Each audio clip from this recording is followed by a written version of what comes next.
explaining line and rotational symmetry. Line symmetry is another name for reflection symmetry. Reflection symmetry is an image or a shape as it would be in a mirror, creating mirror image. This type of symmetry does not have to be only horizontal, it can also be vertical or diagonal. There can also be more than one line of symmetry within a figure. For this activity, materials needed are 3 pieces of square paper, a ruler, paint, paintbrush, and a marker. Now each piece of paper is folded in halves, remembering that halves can be horizontally, vertically, and even diagonally. Now the painting commences on one side of folded paper only. Then we fold it in half, flattening it down, opening it back out to reveal our line symmetry painting.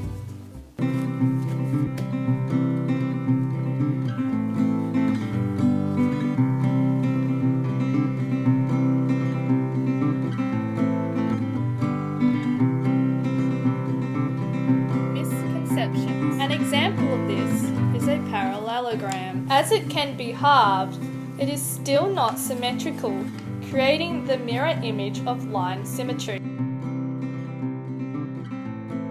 Another misconception is believing that an animal or person has a line of symmetry. This is not entirely correct, as neither side of the body is exactly identical. The learning objectives for this activity is understanding what line symmetry is, how to find them in basic shapes, how to create line symmetry through folding, and understanding that not all figures contain line symmetry. The assumed prior knowledge before learning about line symmetry is that children need to understand halves, how to fold them, cut them, and identify them to be able to progress into finding the line of symmetry. The beginning of line symmetry in Osval's is level 1 under geometry. Students at this stage not expected to be able to describe what makes a shape symmetrical, but they may know it when they see it.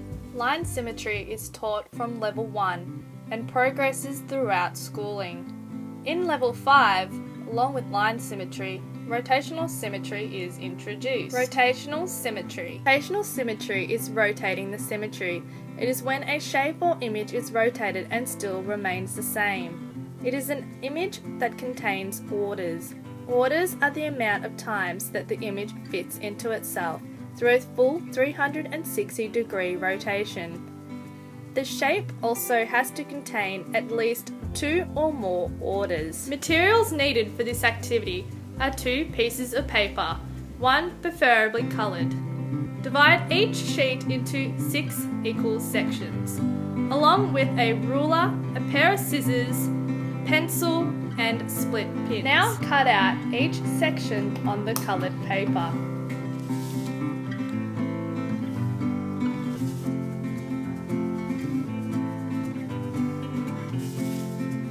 In each section, a shape can be drawn, making it look like this. Now it is time to cut them out.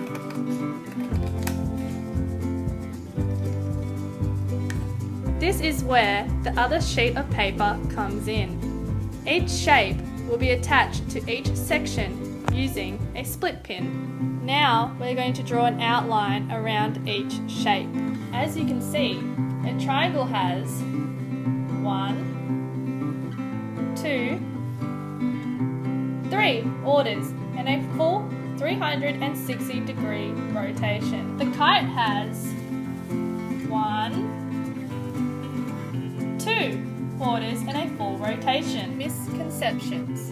Here you can see a common misconception with the circle. A circle has no order. To create rotational symmetry, there needs to be at least 2 orders. Further misconceptions is not understanding that rotational symmetry has to have at least 2 orders.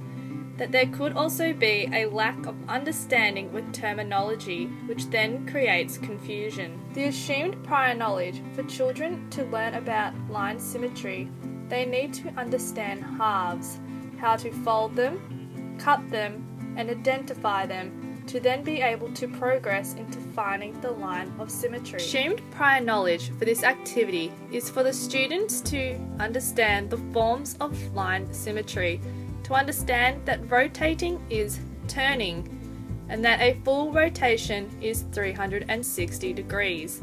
They also need to know which way is clockwise and anti-clockwise, as well as right from left. The beginning of rotational symmetry is in Oswald's Level 5 under Geometry.